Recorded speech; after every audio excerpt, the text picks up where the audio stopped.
Então, como eu estava comentando, né, a parte sólida, ela é composta do solo, né, ela é composta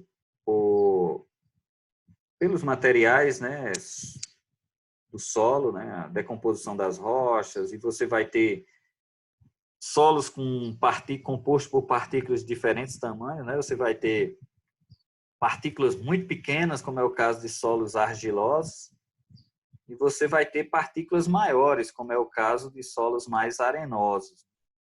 Então, nesse caso, a parte sólida, né, dos solos, ela é variável de região para região, depende muito do tipo de formação daqueles solos, das rochas. Você vê que aqui na nossa região nós temos uma região de muito afloramento rochoso, né? Então, que a rocha sólida, né, ela está, o cristalino aqui está próximo da nossa superfície. Então, os solos da nossa região, eles são muito variáveis, com diferentes tamanhos, com muitos um solo muito pedregoso, com muitos fragmentos de rochas ainda grandes, né? Se você anda por aqui na região em torno de Campina mesmo, você vai encontrar muitos solos que parece que você está plantando pedras, né? Aqueles seixos, aquelas pedras, aqueles fragmentos maiores. E com o tempo, lógico, aquilo vai quebrando e vai se tornando fragmentos menores e formando um solo com diferentes características. Nesse caso específico da água, ou seja, a parte líquida, na verdade, que tem descrição da solução aquosa do solo, ela é composta por essa matéria orgânica. Sim, então o solo, a parte sólida, também tem, como dito, aquela parte orgânica, que são decomposição de vegetais e de animais. E a parte líquida, ela vai pegar esses materiais, né, que estão no solo, tanto em termos de minerais como de matéria orgânica, que pode ser dissolvido na água, e vai compor essa solução do solo, que vai depender de região para região, vai depender do grau de matéria orgânica, o teor de matéria orgânica que tem nesse solo, e também do tipo de materiais, de minerais que compõem esse solo.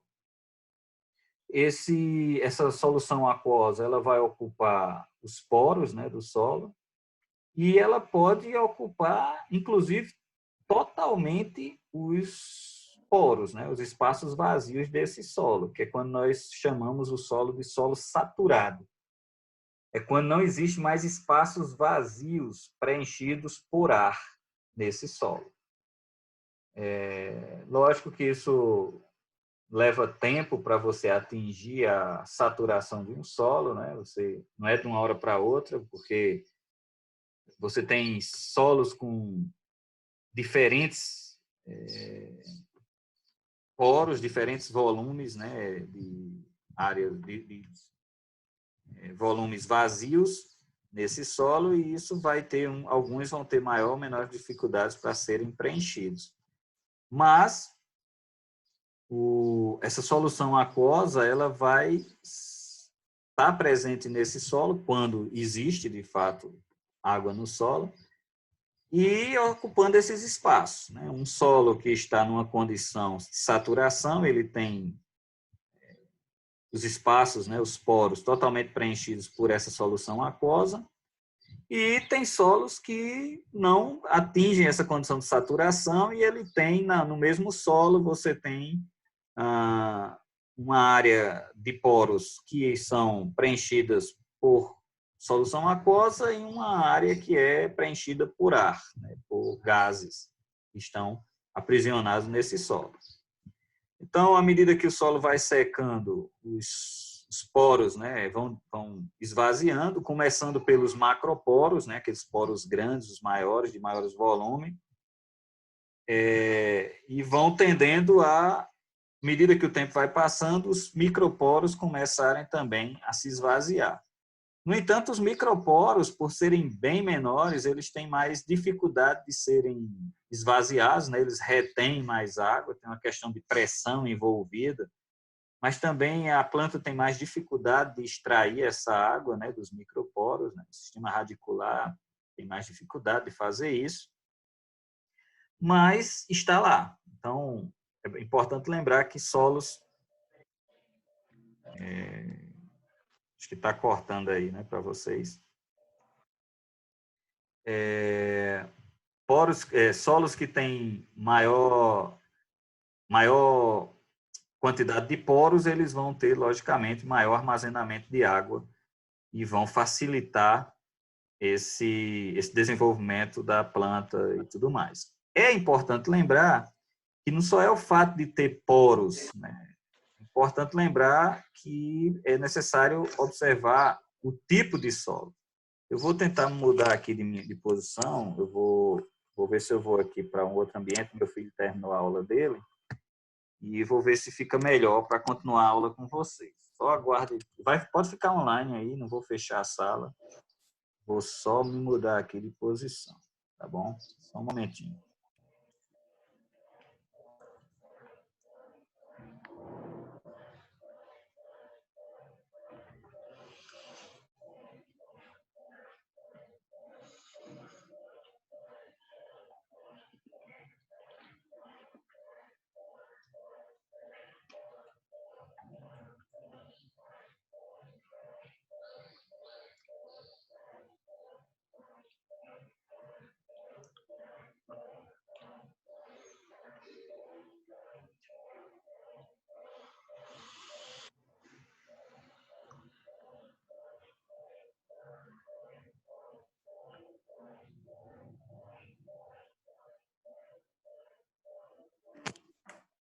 Ok, estão me ouvindo?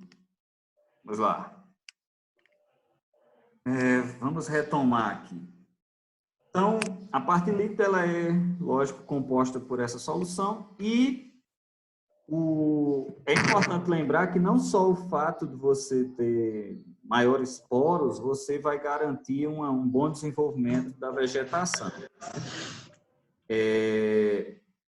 Por quê? Por exemplo, você tem um solo muito arenoso, em que você tem grandes partículas e que, consequentemente, você tem maior espaço entre as partículas, você teria maior porosidade, mas, ao mesmo tempo, você tem dificuldade... Opa, tem um volume aberto aqui. Deixa eu ver aqui. Alguém está com o volume aberto. Acho que é o Mariano. Deixa eu fechar aqui.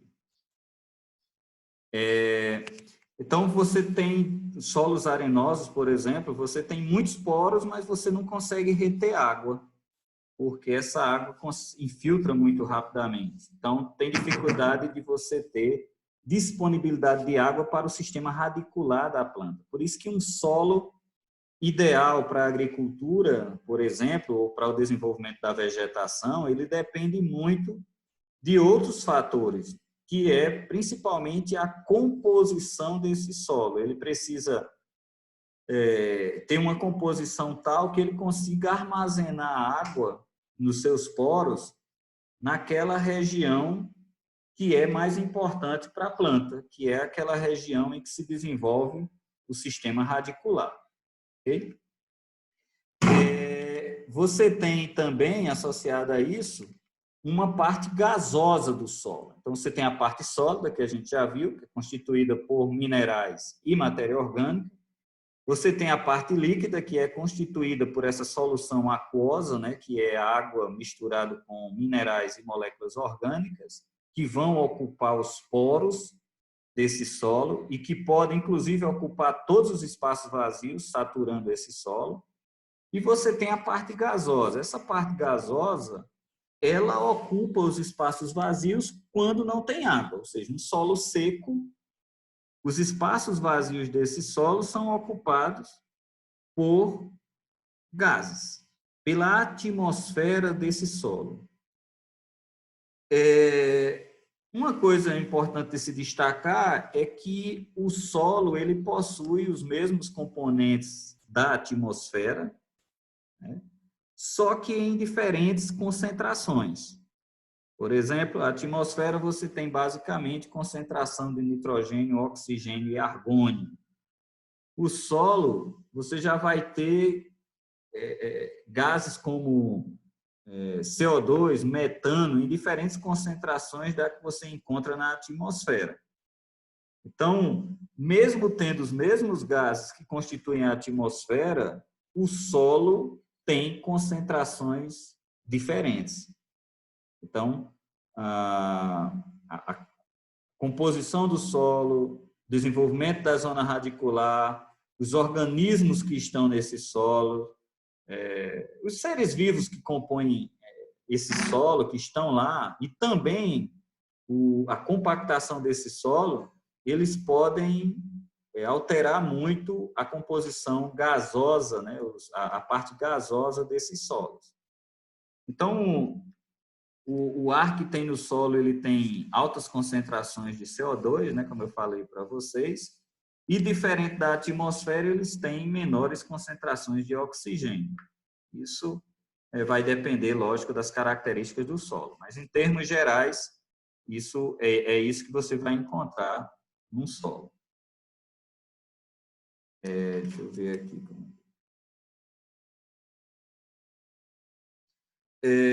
E fases do solo. Então, eu peguei essa figurinha meio que para representar tudo isso que eu disse para vocês, né? Você tem aqui a vegetação, você tem a área aqui da zona radicular dessa vegetação, uma área composta por partículas menores de solo, e à medida que você se aprofunda nesse solo, você vai encontrando camadas mais variadas, inclusive com tamanhos diferenciados de partículas que compõem esse solo. Okay? Então, o solo ele é composto por a parte sólida, são as próprias partículas e matéria orgânica, as partes preenchidas por água, estão aqui representadas em azul, solução aquosa, e alguns espaços vazios, que seriam os espaços preenchidos por ar. Então, se você pegar essa amostra aqui desse destaque, você não tem um solo saturado. Você tem um solo que as três fases estão bem descritas. Numa condição de saturação, você não teria esses espaços vazios no solo, preenchidos por ar. Teria somente sólido e líquido nessa situação. Okay? E os atributos físicos do solo que a gente também pode observar além das fases desse solo, a textura desse solo. Veja, nós podemos considerar um solo ideal do ponto de vista de fases, né, de composição sólido, líquido e gasosa desse solo. O solo ideal ele deve ter 50% dos seus espaços preenchidos pela parte sólida, 30% preenchido pela solução aquosa, né, a solução do solo, e 20% preenchido pelo ar. É importante que tenha ar nesse solo, para que você tenha, inclusive, o bom desenvolvimento do sistema radicular e um bom desenvolvimento dos micro-organismos que trazem harmonia, ou que trazem uma melhor organização da vida nesse solo. Então, essas proporções, elas são variáveis, logicamente, e elas vão depender do tipo do solo e de propriedades físicas, né? Entre as propriedades físicas desse solo, nós temos textura, estrutura e densidade. Essas são importantes de serem observadas. Então, falando primeiro de textura do solo, essa textura ela está relacionada a como as partículas minerais desse solo elas estão distribuídas em termos de tamanho, né?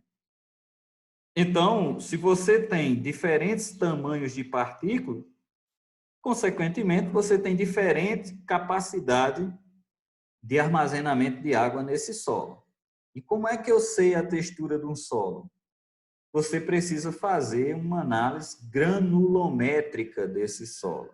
Essa análise granulométrica, ela vai nos permitir definir os teores ou as proporções de areia, silt e argila, que compõem esse solo. Esses são os três constituintes básicos do ponto de vista mineral do solo: areia, silt e argila. Cada uma delas são partículas, por exemplo, a areia, nós definimos a areia mediante o diâmetro dessas partículas.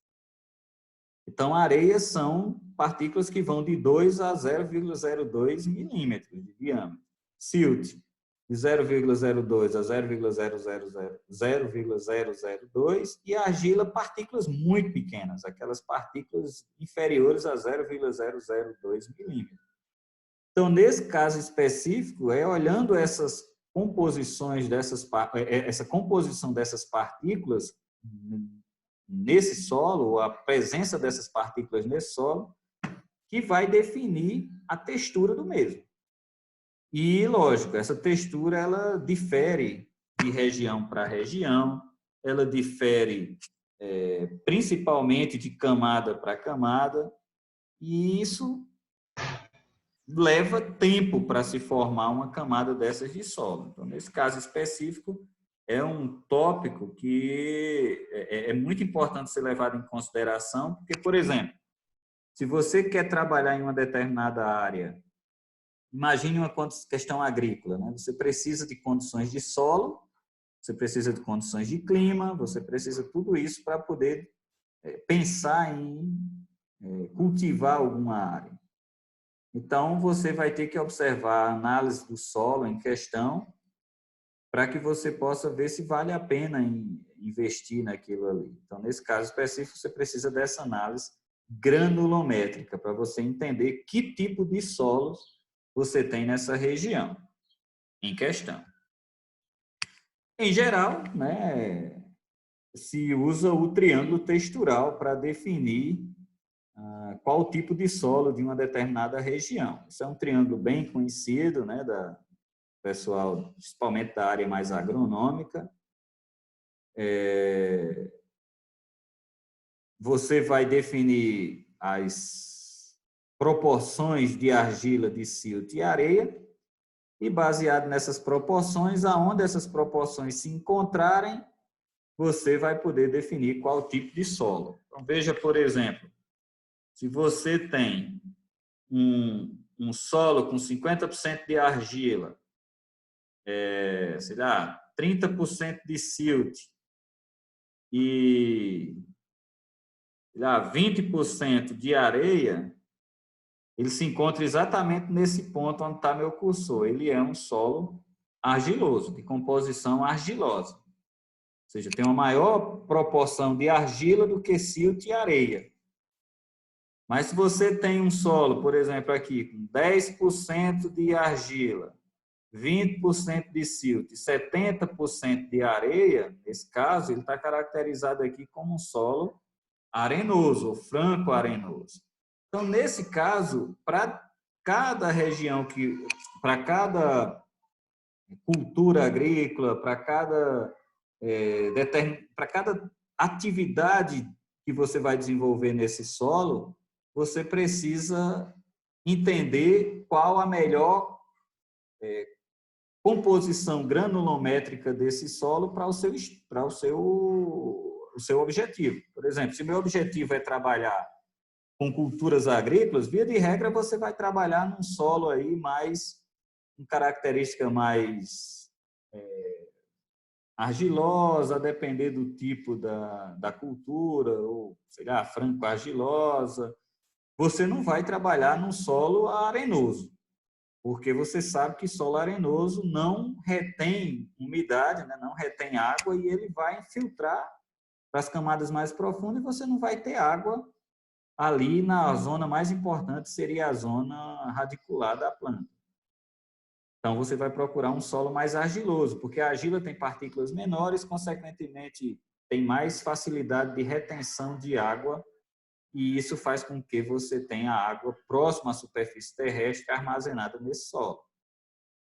Então, isso vai depender, lógico, cada um vai analisar. Se você vai para a construção civil, você não vai procurar um solo arenoso, né? Porque você vai ter sérias dificuldades de estabilidade, né? Para que você consiga ter as suas fundações do empreendimento, do que você for fazer, bem estabelecido ali. Então, cada área de atuação que vai usar o solo como sendo um ponto de apoio, ele vai precisar escolher qual a melhor composição, a melhor textura do solo para aquilo que você quer fazer. Por isso que é tão importante levar em consideração esse parâmetro físico. Okay? Opa, acho que tem uma pergunta aqui.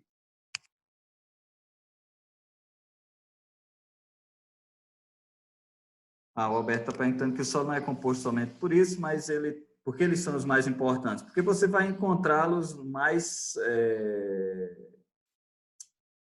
abundantes na composição do solo em virtude do tamanho das partículas. Veja que o que define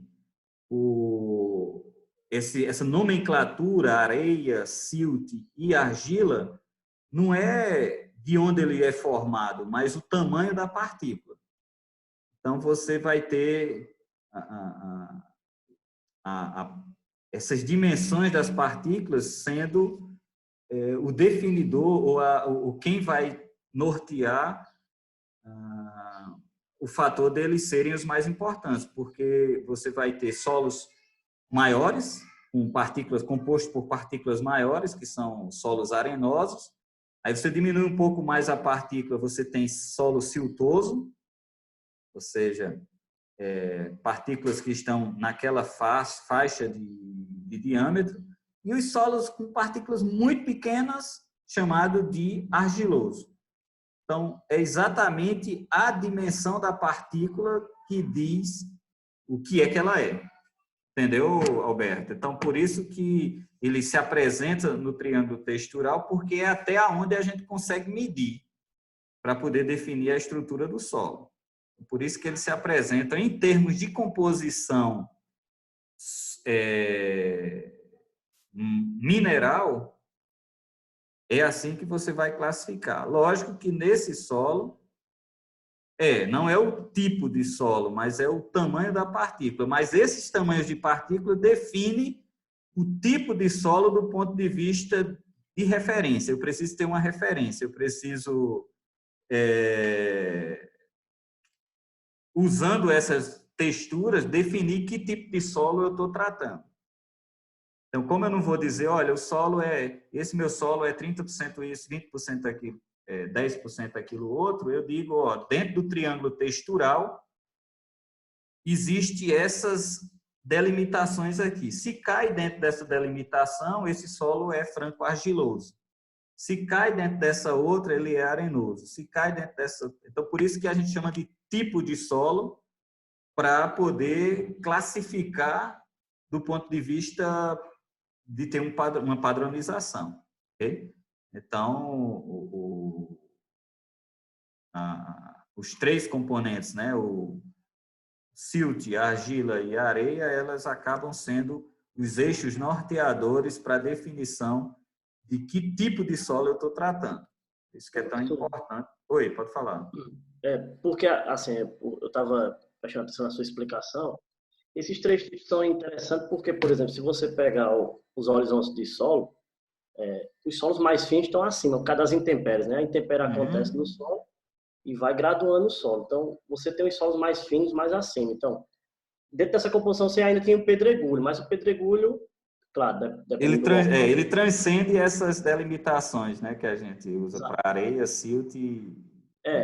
Exatamente isso. E o solo é heterogêneo, né? Então, por exemplo, se tiver mais areia, o comportamento vai ser mais de areia. Então, é mais o que tiver mais abundante, né? Pelo menos Não, exatamente. Por isso que, por exemplo, solos... Veja na praia, né? Na praia você tem um solo predominantemente arenoso.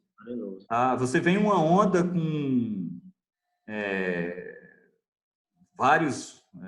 dezenas, centenas de litros de água ali, ela passa por sobre esse solo, quando você pisca o olho que abre, essa água já está totalmente infiltrando nesse solo. Em poucos segundos ela já está em camadas bem mais profundas. A facilidade da água ser transferida para os as camadas mais profundas é muito rápido, porque não tem retenção, não tem poros. Na verdade, o que você tem são partículas muito grandes que não conseguem formar um volume. Na verdade, é muito difícil você armazenar água num solo arenoso. Por isso que é importante os solos menores, né? Porque aí você vai tendo a organização dessas partículas tal que você vai ter determinados espaços vazios em que esses espaços vão ser preenchidos por ar e por água, havendo água, logicamente. Caso contrário, só água. Então, a estrutura do solo, em termos de textura, é importante. Os atributos físicos do solo são importantes. Textura, a gente viu que, basicamente, a gente toma como referência os diâmetros das partículas para definir quem é areia, quem é argila e quem é silt. E tem a estrutura, ou seja, uma vez tendo essas partículas que compõem o solo, como elas se estruturam? Como elas se arranjam? Né? Como é que essas partículas se organizam? Então, o arranjo das partículas, quando elas vão aderindo, né, umas às outras, partículas maiores aderem a partículas menores e, consequentemente, formam o que nós chamamos de agregados. Os agregados nada mais é do que o que nós chamamos aqui de torrões, né? Um torrão de terra, né? Um torrão, que é uma expressão que não sei se é presente para todo mundo, mas pelo menos era muito comum. Eu nasci e me criei na zona rural e trabalhava na agricultura, e quando você encontrava um solo que tinha essas características, era bom para determinado tipo de manejo agrícola. E isso, lógico, tem a ver com a forma como ela se estrutura, como é que as partículas estão estruturadas. Você tem uma coisa desse tipo. São os agregados. Você tem partículas maiores, voltar aqui, agregadas a partículas menores e formam essas concentrações, né, esses agregados de solo com diferentes tamanhos. Inclusive, é comum você encontrar até partículas maiores, né, que não se encaixam em silt, em argila nem em areia, no meio dessas estruturas dos agregados. Então, esses agregados eles são importantes, né, até para o próprio solo. É muito comum você encontrar essa organização das partículas no solo. Os solos mais arenosos são solos que você não vai encontrar facilmente esses agregados, porque são grãos simples, então eles não se agregam, eles têm essa dificuldade de se estruturar, então são solos mal estruturados. E quando você tem solos mais argilosos, né, não é à toa que a argila é utilizada para moldar vasos, né, para você fazer vasos, panelas e tudo mais, exatamente por essa facilidade de se agregar, de se estruturar, de se organizar. Então, isso depende muito do tamanho das partículas. Então, solos mais bem estruturados, como é o caso desses que formam esses agregados, eles têm facilidade de armazenar água, né? E, inclusive, facilidade para o desenvolvimento do sistema radicular, diferente de solos mal estruturados, que você não tem essa capacidade, né, de você armazenar e, a depender das características, tem dificuldade, inclusive, das raízes penetrar, porque você não tem muito espaço vazio, como é o caso de solos compactados, né? Solos compactados, eles têm dificuldade de formar esses agregados, eles ficam aquela estrutura sólida, com espaços vazios muito pequenos que não conseguem, muitas vezes, armazenar água suficiente para o desenvolvimento do sistema radicular, e ainda por cima tem a dificuldade do sistema radicular penetrar em virtude de não ter esses espaços vazios e ter essa dificuldade de como é que eu posso dizer? Essa condição de... Tem um termo que ele usa, deixa eu ver se eu escrevi aqui, esboroar, né? Ou seja, você tem essa estrutura sólida aí dos agregados, mas se você colocar água nessa estrutura, facilmente ela se dissolve. Por quê? Porque ela tem essa facilidade de armazenamento e, consequentemente, o armazenamento de água aí, ele faz com que você tenha os espaços que estavam bem agregados, né, bem estruturados, agora preenchidos por água, e o sistema radicular consegue penetrar nos mesmos, tendo condições de água e também tendo condições de gases para que o sistema se desenvolva. Então, nessa estrutura do solo, como já dito, ela é muito afetada por características de manejo do solo, né? É muito comum quando você tem sobrepastoreio, quando você tem mecanização agrícola, tudo isso criar uma desestruturação do solo, tornando ele muito compactado, né? Um dos grandes problemas que tem sido estudado com relação à desertificação, e eu acho que quem está trabalhando aqui tem alguém trabalhando desertificação nessa turma, né? O grande Sou eu. É verdade. Então, o grande problema um dos grandes desafios da desertificação aqui na região semiárida brasileira, do avanço, é sobrepastoreio, né? Você tem gado colocado num espaço pequeno, confinado num espaço pequeno durante um período do ano considerável, porque nós não temos grandes latifundiários, né? Então, as áreas são pequenas, você tem que cultivar, você tem que cuidar do seu gado numa área muito pequena e, pelo tamanho do casco do animal e a sua estrutura física, ele exerce uma pressão muito grande no solo. E essa pressão contínua sobre uma área pequena, né, repetindo aquela pressão, ela vai causando essa compactação do solo e criando dificuldade para germinação, dificuldade para a água penetrar, e isso tudo é fator agravante para a perda de produtividade, recuperação da matéria orgânica e tudo mais. Isso tanto com bovino como com caprino, né? Os gados gados de menor porte, como caprinos e ovinos. Só tem uma diferença. Só tem uma diferença. Tem uma diferença no caso dos bovinos caprinos, que o bovino normalmente ele come as folhas. Os caprinos não, eles arrancam pela raiz. Isso. E geralmente o arranco pela raiz vai fazer com que a planta não brote mais. No caso dos bovinos, eles não conseguem arrancar pela forma mandibular.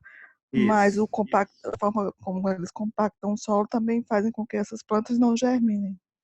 Eu foquei no solo, não toquei no assunto do sistema de alimentação ou a forma de se alimentar, exatamente porque eu estava falando da questão da compactação de solo, mas o que você falou é um destaque mesmo. A forma de se alimentar do animal, ele causa um impacto também nesse processo. Inclusive, não só no caso dos caprinos ovinos e caprinos de forma especial, não só o fato de arrancar a planta e ela não conseguir germinar, mas, inclusive, a forma de se alimentar das árvores que estão já germinadas, né? Eles costumam morder o caule, inclusive dificultando a passagem da seiva, e acaba destruindo, e, consequentemente, você tem perda de produtividade. E isso é tem sido muito estudado, né? Mas ainda tem muito que se estudar com relação a esse processo de desertificação, que tem as vertentes climáticas, tem a vertente antrópica, né, do ponto de vista de manejo da área, e ainda por cima tem a vertente, eu tinha falado o quê? Antrópica, na questão de manejo, a questão climática, e ainda tem a questão social, né, que é um fator que acaba desaguando ou acaba convergindo nas práticas antrópicas, né? A questão da queima. Pode falar. Interessante, eu sou da área de solos, né? Mas o que a gente faz lá em engenharia é ver o solo da forma mecânica. Então, todos os conceitos que você está falando aí, eu falo lá na minha disciplina mecânica dos solos, mas... Com outra abordagem. Exatamente. Se eu falo em compactação, para a gente de engenharia, quanto maior a compactação, quanto mais próximo dos 100%, que a gente chama alto grau de compactação, melhor, porque a gente melhora a resistência. E aqui não, né? No caso, Para as plantas, um solo muito compactado atrapalha, né? É um problema, porque você nem tem armazenamento de água, né? Dificulta o armazenamento, e ainda por cima você diminui a atmosfera do solo, você diminui o armazenamento, porque você destrói os poros, né?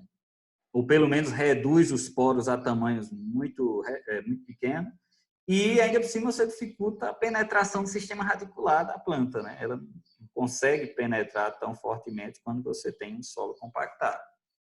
Né? Nós temos ainda 2 minutos, mas alguém quer se pronunciar? Não. E quanto o torrão, né, que é o seu falou Os agregados. Lá para a gente não é interessante, então é interessante destorroar. Isso, eu sei. Não... Por isso que eu estou tratando a disciplina no conceito de sistema solo-planta-atmosfera, né? Ou seja, como eu estou adicionando exatamente esses conceitos que eu não sabia. Como isso é bom para a planta, porque se eu for falar para engenharia civil, realmente o inverso para a planta é o que funciona para a engenharia civil. Quanto mais compactado, quanto menos areia, quanto mais estruturado esse solo, melhor. Inclusive lá a gente peneira, faz a granulometria e retira todo o material vegetal, humus, que não pode. Então é outra visão, né? Porque uma vez se decompondo, ele gera um espaço vazio e vai criar rupturas, né? Entendo perfeitamente. Perfeitamente. Ele botou aí meio ambiente versus desenvolvimento civil. É isso mesmo. Tá vendo aí, ele? É vivendo e aprendendo. Aqui é complicado. A vantagem de recursos naturais é que lhe dá outra visão sobre os problemas. Exatamente. Por exemplo, quando eu tratava de estado do solo, tá? Eu sei que está acabando. Por exemplo, eu só considero, por exemplo, o ar, oxigênio no solo, né? A parte... Por exemplo, o senhor falou, tem nitrogênio, tem gás carbônico, tem outro... Tem diferentes proporções. E ainda por cima, os gases de efeito estufa, os famosos CO2 e metano, estão presentes em maiores quantidades do que na atmosfera. Ok. Então, vou fechar aqui e a gente já retorna, viu?